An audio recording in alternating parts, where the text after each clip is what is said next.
माझं पूर्ण नाव आहे अहिल्यादेवी धनाप्पा मेटकरी. मी पंढरपूर तालुक्यातील ईश्वरवाडी या गावून आहे. माझं प्राथमिक शिक्षण गावातील जिल्हा परिषद प्राथमिक शाळेतून झालेलं आहे. माध्यमिक शिक्षण भरणतवाडी वामनराव माने प्रशाला इथून घेतलेलं आहे आणि ग्रॅज्युएशन मी कर्मवीर भाऊराव पाटील महाविद्यालय पंढरपूर इथून केलेलं आहे. माझं पोस्ट ग्रॅज्युएशन शिवाजी विद्यापीठ कोल्हापूर इथून झालेलं आहे. आणि प्रेरणेच्या बाबतीत मात्र MPSC स्पर्धा परीक्षेच्या बाबतीत घरातूनच मला खूप मोठा प्रेरणा होता की माझी मोठी बहीण सोनाली मेटकरी ही सध्या वाई इथे तहसीलदार म्हणून कार्यरत आहे. त्यामुळे आणि माझ्या वडिलांची आईची यांची पण इच्छा खूप होती की आपल्या मुलांनी कुठेतरी अधिकारी व्हावं. सगळ्यात मोठी अडचण म्हणजे आमची आर्थिक परिस्थिती होती की जेव्हा माझी बहीण जोपर्यंत जॉब लागत नव्हती तोपर्यंत आमची परिस्थिती खूपच बेताची होती. म्हणजे आम्ही तिघं बहीण भाऊ होतो, तिघं बहीण भाऊ शिकणार होतो, खर्च जास्त होता, तसं इन्कम खूप कमी होता. म्हणजे आम्ही कसं केलं होतं की आम्ही तिघा भावांनी शिकताना तिघांना तर एकदम शिकणं सोयीस्करच नव्हतं. आम्ही काय करायचो, कुणाला तर एवढं डिटेल्स आमच्याबद्दल नाही माहिती, आम्ही तिघं काय करायचो, एकाने गॅप घ्यायचा आणि दोघांनी शिकायचं. तसं आमच्या तिघांच्या शिक्षणात 1 वर्षाचा गॅप आहे. तर लग्नाच्या आधी काही एवढं वाटत नव्हतं जबाबदारीच्या बाबतीत, कारण एकटीच होते, बॅचलर असल्यामुळे काही एवढी बाकीची जबाबदारी नव्हती. पण नंतर लग्नानंतर मात्र संसार, फॅमिली, मुलं ह्या गोष्टीचं जरा समतोल साधणं अवघड गेलं. 2014 पासून सुरुवात केलेली आणि नंतर कोरोना आल्यानंतर लग्न केलं. तर थोडं वय वाढायला लागलं म्हणजे घरच्यांचं प्रेशर असतंच ना, लग्न करा मग ते लग्न केलं तेव्हा. आणि लग्नानंतर पण नंतर लगेच सुरू केलं. तिकडची फॅमिली पण खूप सपोर्टिव्ह आहे, त्यांनी पण खूप मदत केली, सपोर्ट केला. आई वडिलांची अशी शिकवणच होती ती काय आम्हाला जास्त आम्ही समाजाशी हेच करत नव्हतो, कारण स्वतः करण्याची सवय लागली आणि त्यांचा आमच्यावर खूप विश्वास होता की तुम्ही काहीतरी करत चाल.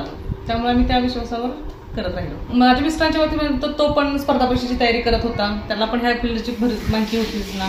त्याच्यामुळे काय झालं तर फुल सपोर्ट होता, कारण या क्षेत्रात करण्यासाठी काय करावं लागतं हे त्यांना माहिती असल्यामुळे त्यांनी फुल सपोर्ट केला. मला 15 वेळा पहिल्यांदा अपयश आलं, 16व्या वेळी यश आलं. कसं होतं, कुटुंब खूप प्रोत्साहित होतं, कारण मी जरी अपयश आलं तरी त्यांच्याशी डिस्कस करत ते म्हणायचे करत राहा, तू काय खचून जाऊ नको, प्रयत्न कर, एका दिवस यश मिळेलच. त्या पद्धतीने करत राहिले.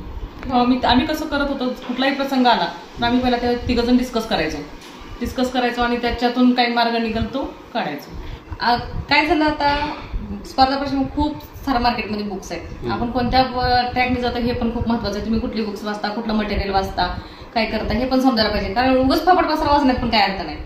मग काय जे खूप मोठे चांगले आहेत ऑथर की त्यांची पुस्तकं चांगली आहेत की मार्केटमध्ये खूप आहेत, क्लासेस आहेत, त्यांचे क्लासेस वगैरे पण चांगले आहेत, ते सजेस्ट करतात की कुठली वाचा, कुठले नाही वाचा, असं कसं. आणि आता आपण कोरोना आल्यापासून ऑनलाईनचा खूप ट्रेंड आलाय आणि ऑनलाईनचा खरंच फायदा पण आहे की वेळ वाचतो, घरी बसून करता येतं. त्यासाठी कुठं पुणे मुंबई सारख्या ठिकाणी जायची गरज नाही, गावाकडे राहून पण करता येतं. आणि कोरोना नंतर लग्नानंतर मला ऑनलाईनचा पण खूप फायदा झाला की कारण मुलगी सांभाळून, घर सांभाळून ऑनलाईन अभ्यास मी करू शकले. याची जाहिरात जानेवारी 2023ला आली होती आणि एप्रिल 2023ला पूर्व परीक्षा झाली होती आणि आता त्याचा फायनल रिझल्ट हा आता जुलै 25 मध्ये लागला. साधारण 2-2.5 महिन्यामध्ये मिळून जातं जैनिक, कारण आयोगाला पण प्रोसेस करायला जर वेळ लागतो ना, डॉक्युमेंट व्हेरिफिकेशन असतं, मेडिकल ह्या गोष्टी करण्यासाठी तेवढा 2-2.5 महिन्याचा वेळ लागतो. आता माझं पोस्टिंग आहे ते मला गडचिरोली मिळालेलं आहे. जेव्हा रिझल्ट लागला तेव्हा मी माहेरीच होते. रिझल्ट लागला, नाव बघितलं तेव्हा पहिल्यांदा आईला जाऊन मिठी मारली की ते, कारण माझ्या आई वडिलांची खूप इच्छा होती ना, की कारण माझ्या वडिलांची खूप इच्छा होती. माझे वडील हे 6 महिन्यापूर्वी डेथ झाली त्यांची, कारण त्यांनी माझ्या रिझल्टची खूप वाट पाहिली होती, कारण त्यांना वाटायचं की हिचं कुठं तर व्हायला पाहिजे. त्यांनी माझ्याबद्दल काहीतरी अपेक्षा धरलेल्या होत्या आणि मग मला असं वाटायचं की एवढंच की ते हयात असताना मला कुठंतरी यश मिळावं, पण ते शक्य झालं नाही. त्यामुळे थोडी त्यांच्या नसण्याची खूप मोठी खंत आहे. म्हणजे माझं सिलेक्शन झालं हा एक आनंद आहेच, पण हे पाहिलं माझे वडील नाहीत हे तेवढ्याच ताकदीचं दुःख पण आहे. आतापर्यंतच्या लाईफमध्ये खूप चढ उतार होत गेले बरं का. त्यामुळे आता कुठंतरी आपण केलेल्या कष्टाचं कुठेतरी फळ मिळालं ह्याचं खूप समाधान वाटते. म्हणजे माझ्या लाईफमध्ये एक असा किस्सा घडला होता. मी 12वी झाल्यानंतर मला इंजिनिअरिंग करायचं, म्हणजे माझ्या आईची खूप इच्छा होती की मी इंजिनिअरिंग करावं म्हणून. तेव्हा त्यावेळेस काय झालं, तो पहिल्यांदा CET झाली होती, त्यामुळे एवढं काही त्याची प्रोसेस माहीत नव्हती की कशी असणार, काय असणार ऍडमिशन प्रोसेस. तेव्हा एवढं इंटरनेट पण नव्हतं ना. मग आम्ही तर शहरी कॉलेजला गेलो आणि शहरी कॉलेजला म्हटलं, माझ्या वडिलांचं मत काय होतं, आपल्यापासून जवळ शहरी कॉलेज आहे, एवढं खूप छान कॉलेज आहे, आपण तिथंच घेऊन टाकू. पण असं झालं होतं की त्या कॉलेजची म्हणजे प्रोसेस काय असते हेच माहित नव्हतं. त्यामुळे आम्ही जे प्रिफरन्स असतात ना तेच भरले होते, म्हणजे तो फॉर्मच भरला नव्हता. मला चांगली मार्क्स असून पण मला गव्हर्नमेंट कोटा भेटला नाही. गव्हर्नमेंट कोटा भेटला नाही, मग कॉलेजने सजेस्ट केलं की तुम्हाला गव्हर्नमेंटला मिळालं नाही, जर तुम्हाला इथंच घ्यायचं असेल तर तुम्ही मॅनेजमेंट कोट्यातून घ्या.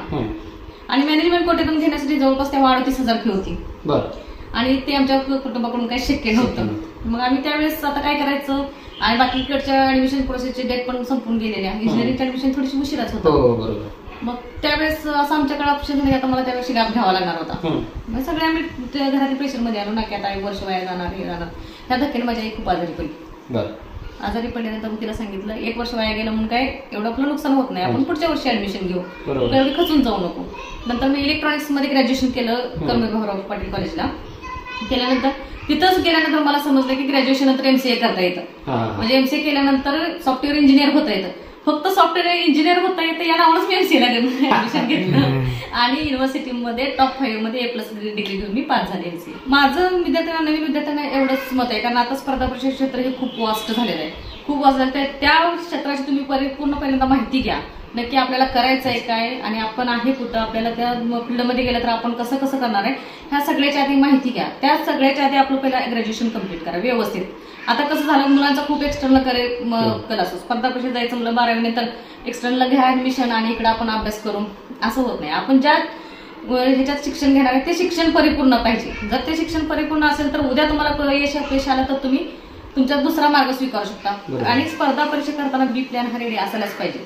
स्ट्रगल होतं हे मान्य, पण करण्याची कुवत होती, तेवढे पेशन्स ठेवले, तेवढा संघर्ष केला, यश मिळालं. आणि MPSC मध्ये कसं आहे, माझ्या बहिणीचं एक फेवरेट वाक्य आहे, MPSC मध्ये कसं आहे, प्रामाणिक प्रयत्न कर, MPSC रिकाम्या हाताला पाठवत नाही. आणि माझ्या बाबतीत ते खरंच लागू झाले. मी अपयश आले की मी तिच्याशी डिस्कस करायची, ती म्हणायची करत राहा, प्रामाणिक कष्ट कर, MPSCला एक दिवस त्याचं फळ देणारच. आणि मला मिळालं. 15 वेळा अपयशी झाले, 16 वेळा पास झालं.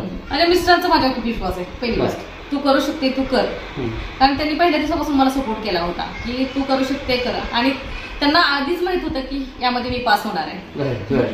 आणि मग ज्यावेळेस मी त्यांना सांगितलं की मिळालं, कारण काय झालं होतं, मिळाल्यानंतर मी डायरेक्ट पहिल्यांदा पास होणार हे माहित होतं. मग त्यांना डायरेक्ट फक्त पोस्टिंग सांगितलं, चला गडचिरोलीला. ठीक आहे जाऊ म्हणे आपण गडचिरोलीला, अभिनंदन तुझं, असं झालं.